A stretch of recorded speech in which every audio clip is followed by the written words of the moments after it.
नमस्कार साथियों, आज की वीडियो में हम जलजला कॉमिक्स का पार्ट 2 एक्सप्लेन करेंगे। मुंबई में कुछ समझ में आया नहीं अदरक चाचा। डोगा एक वांटेड मुजरिम है। उसको नागरिक पुलिस के अधिकार भला कैसे दिए जा सकते हैं? मुझे तो इस सारे गोरख धंधे के पीछे कुछ गड़बड़ नज़र आ रही है। डोगा चाहे मुजरिम हो, सूरज हो, लेकिन वह एक अपराध विनाशक है। वैसे भी इसमें तुम्हारा घाटा ही भी क्या है? बाद में सोचूंगा चाचा, फिलहाल तो डोगा शिकार पर जा रहा है, इंसानी जानवरों के शिकार पर। ले एकदम खालिश प्योर माल है। रंजा चाक पाउडर मिलाकर माल नहीं बेचता। इसके लिए दाम भी खालिश लेता है। निकाल पुड़िया के 500। डोगा? हाँ डोगा, तू नशा बेचता है? डोगा बारूद बेचता है, वह भी एकदम फ्री। ले चक इसका नशा। इतनी आसान मौत दूंगा तो तुझे एडिया रगड़ रगड़ कर मरने वाली मौत का एहसास कैसे होगा? वैसे ही मौत जो तेरे नशा देती है। तड़पा क्यों रहा कमीने? मुझे गोली मारकर ख़त्म क्यों नहीं कर देता? बारूद के पाउडर में आग लगा दी। इतनी अकल तुझ में कहाँ से आई रंजा? मैंने दी ताकि तेरी मौत आसान हो सके, लेकिन तुझे मारने से पहले मैं तेरी एक कोशिका जरूर रख लूँगा तेरे प्रतिरूप बनाने के लिए। इस वक्त इसका दिमाग मेरे कब्जे में है और इसका शरीर इसके दिमाग के कब्जे में। ये वही करेगा जो मैं चाहूँगा। ओह, यह अपने मुंह से विस्फोटक निकाल रहा है, लेकिन यह तो असंभव है। इसका शरीर अब तेरे कब्जे में नहीं रहेगा। महामानव फाड़ डालेगा ते मेरा बारूद इसका शरीर। ओह, मेरा हाथ शिथिल हो रहा है। मैं बंदूक से निशाना तक नहीं लगा पा रहा हूँ। रंजा तेरे दिमाग पर मानसिक वार भी कर रहा है। अब तू मरेगा डोगा। नहीं, डोगा नहीं मरेगा। डोगा की मौत मरेगी। असंभव नहीं, इंसान के शरीर में विस्फोटक बनाने लायक तत्व तो मौजूद होते हैं। फिलहाल यह ग्लिसरीन और नाइट्रोजन द्वारा बना नाइट्रोग्लिसरीन है। तेरे मोहरे के चित्रे उखाड़ रख दिए मेरे दोस्तों ने, और अब तेरी बारी है मामानव। नहीं डोगा, मरने वालों की लाइन में पहले तू लगा है। तुझ में शारीरिक ताकत चाहे जितनी भी हो, वह मानसिक ताकत से ज़्यादा कभी नहीं हो सकती। ताकत तन और मन की सम्मिलित शक्ति को कहते हैं महामानव। और अगर डोगा ने किसी को ख़त्म करने का मन बना लिया तो उसे महामानव की ताकत तो क्या महाकाल भी नहीं रोक सकता। मर गया शैतान। मेरी जान लेने के पहले ना जाने कितने निर्दोषों को मार डाला होगा कमीने ने। अब मुझे यहाँ से निकल जाना चाहिए। पुलिस को आने में देर नहीं लगेगी। अल्ट्रासोनिक सीटी बजाकर अपने दोस्तों को बुला लेता हूँ। मेरे दोस्त मेरे सामान को ले जाकर मेरे हथियार के गोदाम में रखाएंगे। आओ दोस्तों, आज देर क्यों हो गई? क्या मेरे हथियार गोदाम में कोई घुस आया है? तुमको मार रहा पर कौन? आओ मेरे साथ। पानी में मेरे दोस्तों की लाशें तैर रही हैं। किसने मारा इनको? मैंने। तुम तो जो तो मैंने मार डाला था। इस हथियार से महामानव नहीं मरते, लेकिन तुझे हिंसा बहुत प्रिय है ना, इसलिए हिंसा ही तुझे मारेगी। देख अपने हथियार के गोदाम पर डाका डालने वाले को। ये तेरे ही एक हिंसक दोस्त का विकसित रूप है, तेरे ही हिंसक हथियारों से लैस, और ये तेरी मौत है। अब तू मरेगा डोगा, और तेरी कोशिका से महामानव बनाएगा दूसरा विकसित डोगा, अपना गुलाम। अब मैं चला परमाणु से अपना कर्ज वसूलने, उसकी जान लेने। खतरनाक प्राणी बनाया है महामानव ने, और मेरे पास इसके लायक निपटने लायक हथियार भी नहीं है। मैं अपने हथियारों की विनाशकारी क्षमता को जानता हूँ। इनसे इधर उधर उछलकर बचा नहीं जा सकता। महामानव को तो सिर्फ एक कोशिका चाहिए। ये तो मुझे पूरा चबा जाने के मूड में है। वह ये वास्तव में एक कुत्ता है, इसलिए इसकी नाक भी कुत्ते जितनी ही नाजुक होनी चाहिए। अब मैं इसको संभालने का मौका नहीं दूंगा। जानवरों को ख़त्म करने के लिए जानवर बनना ही पड़ता है, लेकिन अब क्या करूँ? वो क्या है? तार नीचे गिरते ही हाई वोल्टेज बिजली के तार। उस प्राणी को ज़ोरदार झटका लगता है। अब मुझे जल्दी से जल्दी परमाणु तक पहुंचना होगा। महामानव के खिलाफ उसको मदद की जरूरत पड़ सकती है, लेकिन ये कैसी महक है? कुकिंग गैस सप्लाई करने वाली पाइप भी यहाँ से जा रही है और मुझसे टकराकर टूट गई है। गैस इस बंद जगह में भर रही है। अब एक मामूली चिंगारी भी इस गड्ढर को भट्ठी बना देगी, और यह मुझ पर गोली चलाने जा रहा है। नहीं, लेकिन ज्वलनशील गैस तो इस गटर में बढ़ती जा रही है। इससे लड़ूं या गैस को रोकूं, या दोनों काम एक साथ कर लूं? ले पी। खत्म हो गया कुत्ता। महामानव अब सीधा हम पर हमला नहीं कर रहा है, वह अपने प्यादों से हमला करवा रहा है, ताकि वह बिना कोई खतरा उठाए हमें को ख़त्म कर सके। न जाने परमाणु पर वह किस खतरनाक प्राणी से हमला करवाएगा। सबसे मज़ेदार काम तो अब शुरू होगा, क्योंकि मैंने परमाणु के दिमाग में पढ़ा था कि वह और शक्ति एक ही नगर के वासी, दोनों से उनकी एक जान एक साथ खींच लूँगा। ये क्या है? ये मेरे काम की जगह लगती है। परमाणु की जान निकालने वाला मोहरा यहाँ से मिलेगा। जा मेरे मानसिक रूप अंदर जाकर मेरा मोहरा को ढूंढ। अंदर ये देखिए मेरे डिजाइन डॉक्टर घोष। इस सूट को कोई भी इंसान पहन सकेगा, और इसके जरिए न्यूक्लियर पावर भी कर सकेगा। इसको बनाने का मटेरियल भी ऐसा होगा जिस पर न्यूक्लियर ब्लास्ट तक बेअसर साबित होंगे। अभी तो यह डिजाइन है सिर्फ कागज़ पर, लेकिन आप जल्दी इसे कल्पना को साकार होते देखेंगे। अगर 25-50 सालों के समय को आप जल्दी कहते हैं, तो आप यह इच्छा ज़रूर जल्दी ही पूरी कर पाएंगे डॉक्टर नागर। आप कहते तो सही हो डॉक्टर घोष, लेकिन चलो मेरा रेडिएटर सूट बनने की शुरुआत तो हो गई ना, अंततः चाहे 50 साल बाद क्यों ना हो। नहीं मानवो, इसका आविष्कार का अंत होगा और 5 मिनट में होगा। मैं तुम्हारे दिमाग को इतना विकसित कर दूंगा डॉक्टर नागर कि इंसान जो अगले 50 सालों में सोचने के लायक बनेगा, तुम 5 मिनटों में सोच लोगे और कर भी लोगे, और अगले ही पल। अरे नहीं, यह आपको अचानक क्या होगा डॉक्टर नागर, क्या इकट्ठा कर रहे हो? चुप रहो, सोचने दो मुझे, परेशान मत करो। बना बना रेडिएटर सूट बना डॉक्टर नागर, इसके बाद मैं तुझे बताऊंगा कि इसका क्या करना है। ये तो वैसा ही सूट है जैसा आपने डिजाइन किया था, ये जरूर उसी सूट का मॉडल होगा ना? नहीं डॉक्टर घोष, ये मॉडल नहीं, असली सूट है। कुछ ही पलों बाद तुम इसकी ताकत खुद देख लोगे। जब रेडिएटर इस दुनिया को तबाह करेगा, सभी लोग बिल्डिंग से बाहर भागो। दिल्ली में किसी भी खतरे की गूंज सबसे पहले प्रोवाट के कानों तक पहुंचती थी। परमाणु सुन रहे हो परमाणु? यस प्रोवाट, बताओ क्या खबर है? लेकिन ब्लास्ट करने वाला रेडिएटर कुतुब मीनार की तरफ बढ़ रहा है। शायद कुतुब मीनार को नष्ट करना ही उसका मकसद है, और ऐसे अपराधियों को धूल में मिलाना ही परमाणु का एकमात्र मकसद है। डिफेंस रिसर्च लेबोरेटरी में एक मिनी एटॉमिक ब्लास्ट हुआ है, किसी के मरने की खबर नहीं है। हाँ परमाणु, यह रेडिएटर ही है। तेरी मौत, लोग अपना कर्ज वसूलने के लिए किसी गुंडे को बेचते हैं, मैंने तेरी जान वसूलने के लिए रेडिएटर तो भेजा है। मुझे पता था तू मुसीबत का पता चलते ही मुसीबत में कूदने के लिए खुद ही आ जाएगा। महामानव, तुम मरे नहीं, ज्वालामुखी से कैसे बच निकल गए? मेरे भूतकाल को छोड़कर अपने भविष्यकाल को देख, जो अब कुछ ही पलों में समाप्त हो जाएगा। यह उड़ता भी है और मेरे हुक्म से तुम जैसों को उड़ाता भी है। रेडिएशन बॉल का वार करो इस पर। रेडिएशन बॉल मुझसे दूर से निकल गई, लेकिन फिर भी मुझे झुलसा गई। ये काफ़ी खतरनाक लगता है, इसको जल्दी से काबू में करना होगा। तेरे वारों का रेडिएटर पर कोई असर नहीं होगा परमाणु, इसका कवच बहुत उच्च घनत्व वाले पदार्थ का बना है। हीरे से भी कड़ा है इसका कवच। तेरा कोई भी वार इसको हानि नहीं पहुंचा सकता, लेकिन इसकी रेडिएशन बॉल तुझे खाक कर सकती है। ओह, तू ट्रांसमिट होकर बच रहा है। अगला वार कुतुब मीनार पर करो। नहीं, रेडिएशन बॉल को रोकने का एक ही तरीका है, अपने शरीर को कुतुब मीनार की डाल बनाना होगा। कमाल है, तेरी पोशाक ने तुझे राख होने से बचा लिया परमाणु। रेडिएटर इस बार रेडिएशन का तीव्रता बढ़ा दो। भूल मत, परमाणु की कवच का घनत्व तेरे शरीर के घनत्व से ज़्यादा है। सीधा भाषा में कवच तेरे शरीर से अधिक ठोस है। नहीं, अब ये वार नहीं करेगा। क्यों? अब ये पहले इसका कवच तोड़ेगा और फिर इसका जबड़ा। मैं अपने आकार को छोटा कर सकता हूँ महामानव, और जैसे जैसे मेरा आकार छोटा हुआ मेरा घनत्व बढ़ता जाता है। माइक्रो साइज में आने पर मेरा घनत्व भी इतना बढ़ जाएगा कि मैं एक गोली की तरह किसी कवच को तोड़ सकूँ। रेडिएटर तो बेहोश हो गया। महामानव, अब तेरी बारी है। ना परमाणु, छोटा होकर परमाणु नाम तुझ पर ज़्यादा जच रहा है। अब तुम ऐसे ही छोटे रहो और मिलो छोटी सी दुनिया से, छोटे प्राणी से, जिनको तुम अब तक अपने पैरों के नीचे कुचलते आए हो। अब वो तुझे मसलेंगे। ओह, मेरे सारे कंट्रोल जाम हो गए हैं, मैं सामान्य आकार में नहीं आ पा रहा हूँ, कोई शक्ति नहीं है मेरे पास, और यह खतरनाक कीड़ा मुझे निकलने के लिए बढ़ता चला रहा है। अब कैसे बचूं? इन कीड़े मकोड़ों के पास आश्चर्यजनक शक्तियाँ होती हैं और अपने शिकार को खाने के लिए कुछ भी कर सकती है। परमाणु अब नहीं बचेगा। अब मुझे अपना वक्त बाकी बचे सुपर एज को मारने के लिए लगाना चाहिए। ये शक्ति की लक्ष्मण रेखा है, इसको पार करने की कोशिश हर अपराधी जलकर भस्म हो जाता है। मेरी मानसिक को मुझे तेरी लक्ष्मण रेखा पार करा देंगे और फिर मैं तुझे तड़पा कर मारूंगा। शक्ति, मैं सोच ही रहा था तुमको कैसे ढूंढूं। अच्छा हुआ तुम खुद मरने के लिए मेरे सामने आ गई। मैं अपनी मानसिक ऊर्जा को ध्वनि ऊर्जा में बदलकर, मेरे कानों से कई तरह की तेज आवाज़ें एक साथ टकराकर मेरे दिमाग ख़राब कर रही है। मैं कुछ भी सोच समझ नहीं पा रही हूँ। बचाओ। तुझे सोचने की ज़रूरत भी नहीं शक्ति, तुझे तो सिर्फ मरना है, एक दर्दनाक मौत। परमाणु भी एक निश्चित मौत से जूझ रहा था। यह तो अच्छा है कि मेरा घनत्व इतना ज़्यादा हो गया है कि यह मेरे टुकड़े काट नहीं पा रहा है और न ही मुझे डंक मार पा रहा है, लेकिन मैं इसके पैरों के वार से बच नहीं पा रहा हूँ। मेरे अंदर अब परमाणु की शक्ति तो नहीं है, लेकिन मेरा सामान्य शक्ति भी इस कीड़े को हराने के लिए पर्याप्त होनी चाहिए। टिड्डे ने अपनी अद्भुत शक्तियों का प्रयोग करना शुरू कर दिया।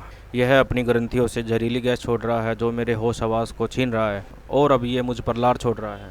कीड़े अपने शिकार को अपनी लार द्वारा गलाकर चाट जाते हैं। यह भी ज़रूर ऐसा ही करना चाहता है, और इसकी लार मेरी अद्भुत पोशाक को भी थोड़ा थोड़ा गला रही है। अब दूसरा कीड़ा भी मुझे अपना शिकार समझकर मेरे पीछे आ रहा है। इससे पहले कि ये सचमुच मुझे अपना गला दे, मुझे अपनी शक्ति और आकार वापस प्राप्त करने के लिए कोई ना कोई तरीका सोचना होगा। शक्ति भी किसी तरीके की क्लास में थी। यह तो चंदा के शरीर की रीढ़ की हड्डी तोड़ डालेगा। मुझे इसका मुकाबला करना ही होगा और यही मौका है, क्योंकि महामानव इस वक्त वार कर रहा है और जिस वक्त महामानव वार करता है वह अपनी सुरक्षा कवच को में नहीं रहता। इस वक्त मैं उस पर वार कर सकती हूँ। यह वार तो मैं झेल जाता, लेकिन पिंगले लोहे की गर्मी मुझे विचलित कर रही है। पिंगला लोहा मुझे ढक रहा है, मैं कमज़ोर हो रहा हूँ। मुझे शक्ति की शक्तियाँ जाननी होगी, पढ़ना होगा इसका दिमाग। अब मैं मानसिक कवच पहनने से पहले ही तुझे एक लोहे के कवच में कैद कर दूंगी महामानव। हाँ, मिल गई इसकी एक कमजोरी, मैं अभी इसके जीत सकता हूँ। अलग अलग स्थानों पर भयंकर तबाही मच गई। बचाओ बचाओ! महामानव के दिमाग से निकल गए वे वार। बचाओ! यह क्या, किसी महामानव ने अब मुझे अपने शरीर से अपनी अन्य शक्तियों को निकालकर अलग अलग स्थानों पर लोगों की जान बचाने के लिए भेजना होगा। और मेरे शरीर से जितनी शक्ति अलग होगी, मेरी ताकत उतनी ही कम होगी। यही तो मैं करना चाहता हूँ शक्ति, ताकि मैं तुझे कमज़ोर करके मार सकूं। अब अपनी मौत को देख शक्ति। यह है हवा में सूखी बर्फ यानी अति ठोस कार्बन डाइऑक्साइड का बना प्राणी। ये अब तेरी ऊष्मा को तेरे शरीर से निकाल ही देगा। इसके वार से मेरा सारा शरीर ठंडा हो रहा है और तेरे शरीर को हमेशा के लिए ठंडा कर देगा। इसको तुम्हारी कोई शक्ति तोड़ नहीं पाएगी, क्योंकि इसके कण मेरे मानसिक ऊर्जा के द्वारा जुड़े हुए हैं और तुम्हारे पास मानसिक ऊर्जा को तोड़ने लायक कोई शक्ति नहीं है। अब मैं तो चला ही ध्रुव को मारने। शक्ति मुसीबत में है, मुझे इसकी मदद करनी पड़ेगी। ये कीड़ा भी तो विद्युत तरंगों भी छोड़ता है। शरीर हिला नहीं पा रहा है। ये कीड़ा लार्क से मेरे बेल्ट को गला रहा है। अगर ये गल गई तो मैं सामान्य रूप में कैसे आऊँगा? मेरी शक्तियों को जरूर फिर से चुंबकीय ऊर्जा को नष्ट कर रही है। वह चुंबकीय ऊर्जा जिस महामानव ने अपनी मानसिक ऊर्जा से बनाया है, और एक चुंबकीय क्षेत्र को दूसरा चुंबकीय क्षेत्र नष्ट कर सकता है। और दूसरा चुंबकीय क्षेत्र कहाँ से आएगा? मिल गया, रेडिएटर का सूट। इसमें जरूर कई विद्युत चुंबकीय उपकरण लगे होंगे। परमाणु रेडिएटर की पोशाक में घुसता चला गया और कुछ ही पलों बाद, बस भाग जा, परमाणु तेरा शिकार नहीं बनेगा। परमाणु की बेल्ट अब फिर से काम कर रही है। अब परमाणु शिकारी बनेगा। कई गुना कम हो गई, इसलिए मेरी ऊष्मा भी उस प्राणी को गलाने तक तीव्रता नहीं रह गई है। इसको गलाने की नहीं, तोड़ने की जरूरत है शक्ति। ये तो फिर से जुड़ गया और इसके टुकड़े टुकड़े मेरे शरीर से चिपक रहे हैं। ये मुझे मेरे शरीर के अंदर कैद कर रहा है। अब न तो मैं बेल्ट का बटन दबा सकता हूँ और न ही बोलकर बेल्ट को नियंत्रण कर सकता हूँ। दम घुटता जा रहा है। मौत परमाणु और शक्ति दोनों के ही करीब थी, लेकिन मदद भी दूर नहीं थी। ओह, कौन? नागराज, डोगा और भेड़िया, कोबी का दूसरा रूप। लेकिन जिस प्राणी के कण टूटकर फिर से जुड़ जाते हैं, वह तुम दोनों के वार से कैसे टूट गया? यह तो महामानव की मानसिक शक्ति द्वारा जुड़ा हुआ था, इसलिए यह टूट गया, क्योंकि मेरे ध्वंसक की मानसिक शक्तियों ने इनके मानसिक जोड़ को तोड़ दिया। और मेरी गदा मानसिक हो या शारीरिक, दोनों शक्तियों को तोड़ सकती है। लेकिन तुम तीनों यहाँ आए कैसे? नागराज से पूरा घटनाक्रम सुनने के बाद, वह ध्रुव को मारने गया है। हम सबको मिलकर वहाँ उसको रोकना होगा। और राजनगर में तुमने मुझे ढूंढ कैसे निकला ध्रुव? मैं पैरोल पर जरूर छूटा हूँ, लेकिन मैं कहीं पर, इसका पता किसी को नहीं हूँ।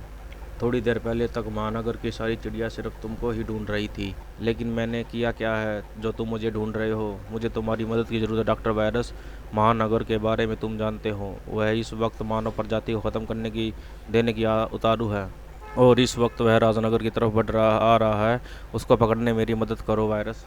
महामानव, उसके बारे में मैंने सुना तो है, तुमसे 1-2 बार टकरा चुका है। वह मानव जाति का विकसित रूप है, इससे ज़्यादा मैं और कुछ नहीं जानता। कोई जीव वैज्ञानिक ही महामानव की कमजोरी ढूंढ सकता है, और तुम दुनिया के नंबर 1 जीव वैज्ञानिक हो वायरस। महामानव राजनगर तक आ चुका था। ध्रुव इसी शहर में है, लेकिन मैं उसके नहीं ढूंढ पा रहा। वह मेरे पास आएगा। मैं राजनगर में जलजला ला दूंगा। सारे शहरवासी अपने घरों से बाहर आ जाएंगे और ध्रुव मुझे रोकने के लिए मेरे सामने आ जाएगा। ये क्या भूकंप का झटका था? यह महामानव का झटका वायरस। वह राजनगर में आ गया है। जल्दी कुछ करो, मुझे कुछ सोचना और बनाने का मौका तो दो ध्रुव। ज़्यादा वक्त नहीं है वायरस, जो सोचना है जल्दी सोचो। मैं तब तक महामानव से निपटने की कोशिश करता हूँ। ध्रुव गया। परफेक्ट। अब तुम बाहर आ सकते हो बाजिल। क्या किस्मत पाई है मैंने, मेरे दुश्मन मुझसे ही मदद मांग रहे हैं। अब सफलता सामने है बाजिल। मैं पहले महामानव को मारने के मैं ध्रुव की मदद करूँगा, फिर हम ध्रुव को ख़त्म कर देंगे। अगला नंबर इंस्पेक्टर स्टील का होगा, और फिर दुनिया हमारी जेब में होगी। बाहर स्थिति और खतरनाक हो गई थी। महामानव ने अपनी शक्तियों से मूसलाधार बारिश शुरू कर दी है। सभी जगह पानी भर रहा है। भूकंप के डर से घर से बाहर खड़े लोग भीग रहे हैं। महामानव, रोक दो ये विनाश, मेरी बात सुनो। तो तू आ ही गया मेरे सामने मरने के लिए, पर अभी मैं तुझे नहीं मारूंगा। तेरी आंखों के सामने पहले मानव जाति का पूर्ण विनाश करूँगा, फिर तेरी कोशिका लेकर तुझे ख़त्म कर दूंगा। ध्रुव ऊपर से नीचे पानी में गिरता है। डॉक्टर वायरस महामानव का कोई तोड़ मिला या नहीं? मिल गया ध्रुव, ये लो जीवाणु मिश्रण। मस्तिष्क में हो या रासायनिक प्रतिक्रियाओं के कारण मानसिक शक्तियाँ पैदा होती है। ये जीवाणु प्रतिक्रियाओं को रोक देंगे। तुम इसे महामानव के मुंह में डाल सको या सांस द्वारा उसके शरीर में भेज सको तो मान शक्तियाँ नष्ट हो जाएंगी। महामानव का अब कोई कुछ नहीं बिगाड़ सकता। मेरी एक ही कमजोरी है, ऊष्मा, जो फिलहाल आग जलाकर ही पैदा की जा सकती है और बरसात के पानी में आग जल नहीं सकती। चंडिका तुझे पीट पीट कर गर्म कर देगी। चंडिका ने मुझे सोचने समझने के लिए कुछ पल दे दिया। ये हवा में उड़ने वाले गुब्बारे हैं। तू मुझे गुब्बारे भेंट कर कर खुश करना चाहता है, जिनके अंदर हाइड्रोजन गैस भरी हुई है, वो गैस जो बरसते पानी में जल सकती है। महामानव कुछ पलों के लिए असंतुलित हुआ और ध्रुव को उसके मुंह में जीवाणु मिश्रण डालने का मौका मिल गया, लेकिन सीधा आधा मिश्रण के मुंह में जा पाया था।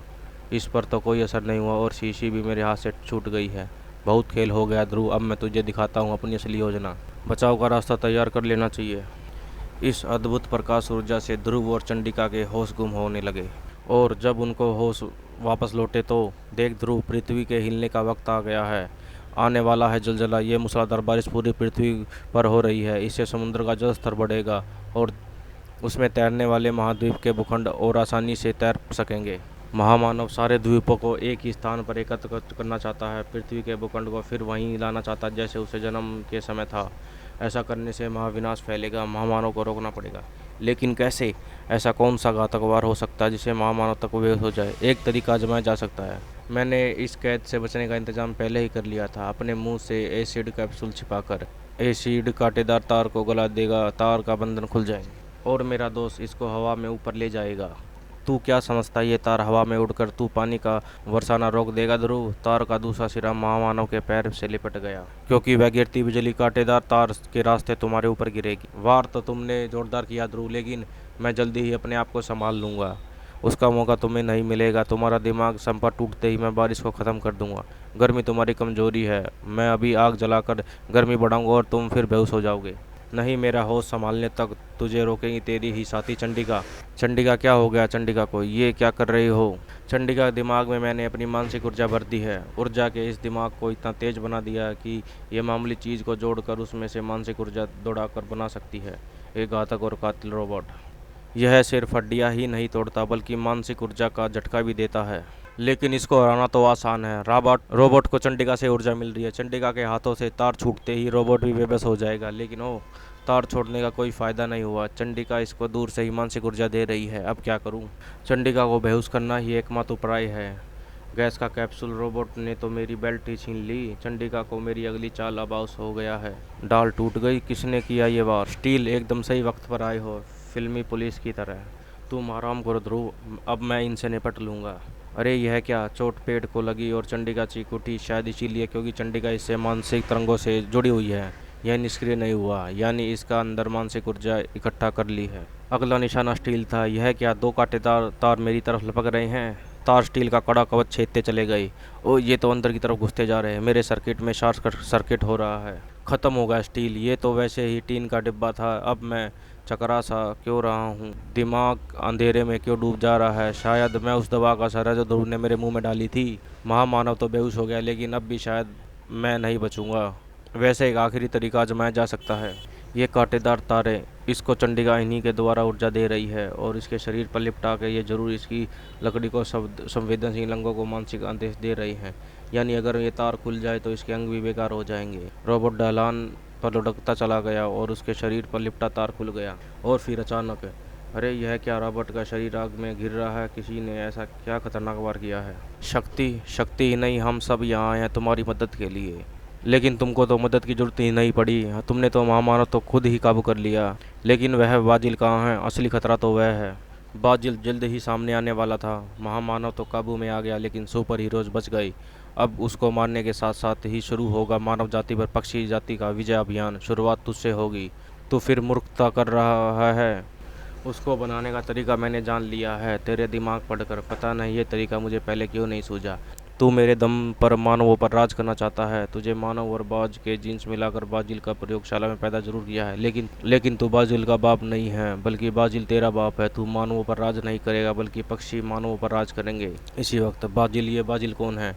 हम तो महामानव से लड़ रहे हैं। बाजिल इस सारे षड्यंत्र से जुड़ा हुआ है। ध्रुव महामानव को बेबस करने भी जरूरी उसी के षड्यंत्र का एक हिस्सा है। सही समझे, षड्यंत्र है पृथ्वी पर मानव जाति का राज्य खत्म करके पक्षी जाति के राज्य को स्थापित करना, सम्राट ब्राज़ील के द्वारा। ये तो मेरे भी कहना नहीं मान रही। ये अब सिर्फ ब्राज़ील का आदेश मानेगी। ये पूरी दुनिया में तबाही मचाने पहले शुरू कर चुकी है, लेकिन यहाँ पर कोई चिड़िया तबाही नहीं मचाएगी। तबाही मचाएगा नागराज का विष पुकार। अब अपनी सांस से रोक लो। चिड़िया को बेहोश होने में एक पल भी नहीं लगा।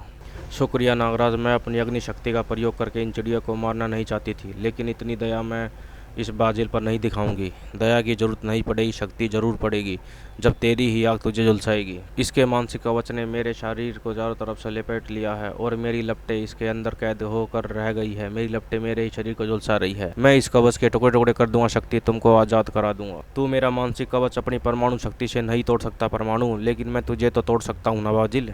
खतरनाक वार है तुम्हारा, लेकिन मेरी शक्तियाँ मेरे घाव को जल्दी भर देंगी और मेरी मानसिक कवच तुम्हारे हर वार को रोक देंगी, पर मेरा मानसिक कवच मुझे वार करने से नहीं रोकेगा। इसके वार से बचने के लिए परमाणु कणों में अपने आप को बदलना होगा।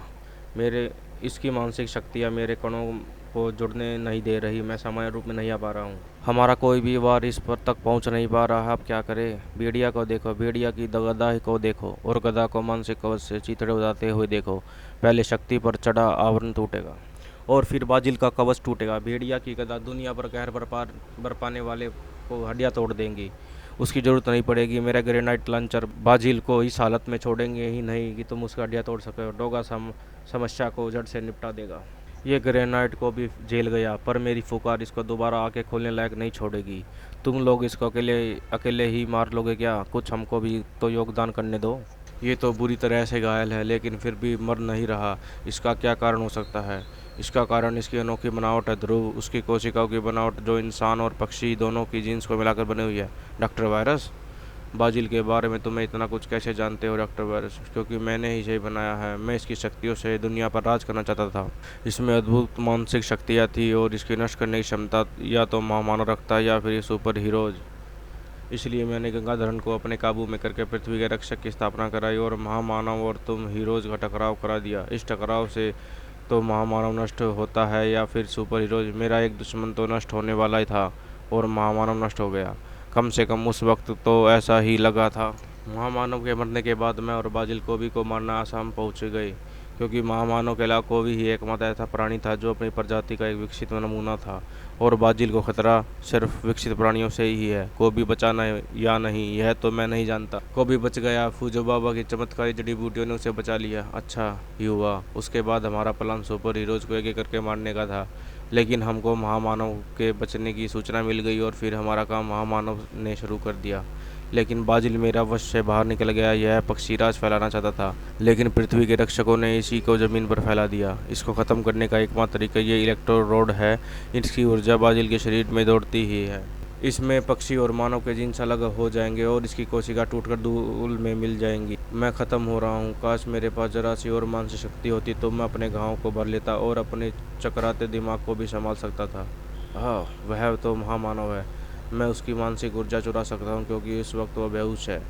खींच मानसिक ऊर्जा ब्राज़ील, खींच। अरे यह क्या हो रहा है? ब्राज़ील की कोशिकाओं का टूटना कैसे रुक गया? क्योंकि ब्राज़ील के पास मानसिक शक्ति वापस आ गई है। महामानव से खींच ली है मैंने उसकी मानसिक शक्तियाँ। ब्राज़ील ने अपने आप को संभाल लिया और अब वह मानवों को संभलने नहीं देगा। अब तो इसको ख़त्म करना असंभव है, एकदम असंभव। इसका मानसिक रूप अब मेरी तरफ लपक रहा है, मेरे यंत्रों के साथ छेड़छाड़ करना चाहता है। शायद यह मेरे दिमाग पढ़कर मेरे यंत्रों की कार्य प्रणाली को अच्छी तरह से समझ लिया है, लेकिन अब मैं क्या करूं? ये इसने क्या किया? ये मेरी नई पोशाक ऐसा खास एयरब्रश तारों से बनी हुई है जो मेरे शरीर के आकार के साथ ढीले हो सकते हैं और कस सकते हैं। मेरी पोशाक में इसका कंट्रोल लग गया है। इसने वह कंट्रोल चालू करके बाकी बटनों को जाम कर दिया ताकि मैं छोटा नहीं हो सकता, लेकिन मेरी पोशाक छोटी होती जा रही है, मेरे शरीर को कस रही है और मेरी हड्डियाँ कड़कड़ा रही है। मेरी गदा इसकी मानसिक रूप को फिर से इसके दिमाग में घुसा देगा। नहीं भेड़िया, इस बार नहीं। इस बार मैं तेरे हाथ के कड़ों को उतार लूंगा और बगैर कड़ों के शक्ति के तू अपनी गदा को उठा नहीं पाएगा। पाएगा। मैं तेरे दिमाग में पड़ चुका हूँ। अब ये गदा जब वापस तेरे पास आएगी तो तेरे हाथ तो तेरा हथियार बनकर नहीं बल्कि तेरी मौत बनकर आएगी। इस बार बाजिल के कहर का सुपर हीरोज के पास कोई जवाब नहीं था। तू अत्यंत दुष्ट प्राणी है, मुझे तीसरी आँख खोलनी ही पड़ेगी। तू ज़्यादा देर तक ये ताप सह नहीं पाएगा। अरे अरे, तू ये मानसिक पाइप कहाँ भेज रहा है? मन की गति से तेज बढ़ता मानसिक पाइप सूर्य में दस्ता चला गया और मानसिक पाइप से दूसरे सिरे को रूप शक्ति की तरफ मुड़ गया। सूर्य की लपटें सीधे मुझ तक पहुँच रही है। इस ताप को मैं नहीं सह सकती। डोगा इसका काम तमाम करेगा। इस वक्त से मानसिक कवच बाहर है। डोगा का बारूद इसके पास भेजा उड़ा देगा। उससे पहले ये बारूद खुद उड़ जाएगा। तू मुझे नहीं मार सकता लेकिन खुद को मार सकता है ना। मानसिक खेल डोगा की मुट्ठियों को ढकते चले गए। ले मार। डोगा का शरीर अपने ही गुस्सों की मार खाकर नीला पड़ता चला गया। इसकी शक्ति तो असीमित हो गई है। अब हम क्या करें? मेरे और मेरे सर्पों के मानसिक वार भी इसके कवच को तोड़ नहीं पा रहे, क्योंकि इसके पास महामानव की शक्ति भी है। नागराज चंडिका के पास महामानव की मानसिक ऊर्जा है। चंडिका के मस्तिष्क से संपर्क साधो, महामानव की उस मानसिक ऊर्जा तक बाजिल का कवच तोड़ो। फिर उसके बाद हम क्या करेंगे ध्रुव? बगैर कवच को तोड़े हम कुछ नहीं कर सकते। अब वो क्या कर रहा है? मेरे दिमाग के उस हिस्से को छेड़ रहा है जो ध्वंसक सर्पों को आदेश देता है। ध्वंसक सर्प मेरे शरीर के अंदर ही फट रहे हैं। जो कुछ भी हमारे पास है उसका बाजिल पर वार कर यही बन गया। जल्दी वार करो नागराज। मानसिक शक्तियों के उस भीषण टकराव ने दोनों की ही शक्तियों को पल भर में चूर कर दिया और उसी पल का ध्रुव ने बाजिल के मुंह में कुछ डाल दिया। यह क्या है? यह वही आधा बसा जीवाणु मिश्रण है जिसे महामानव को बेहोशी की दुनिया में पहुंचा दिया था। तुमको भी यह उसी दुनिया की सैर पर ले जाएगा। कुछ ही देर में बाजिल का शरीर धीरे धीरे विखंडित होकर हवा में घुल मिल गया। पृथ्वी के रक्षकों ने दुनिया पर आया एक खतरा सफलतापूर्वक टाल दिया। लेकिन इस महामानव का अब क्या होगा? इसके लिए एक सुरक्षित स्थान मेरे दिमाग में है, स्वर्ण नगरी। मेरा भला कभी नहीं होगा। और इसी के साथ जलजला कॉमिक्स का अंत होता है। साथियों, लाइक, शेयर और सब्सक्राइब जरूर करें। धन्यवाद।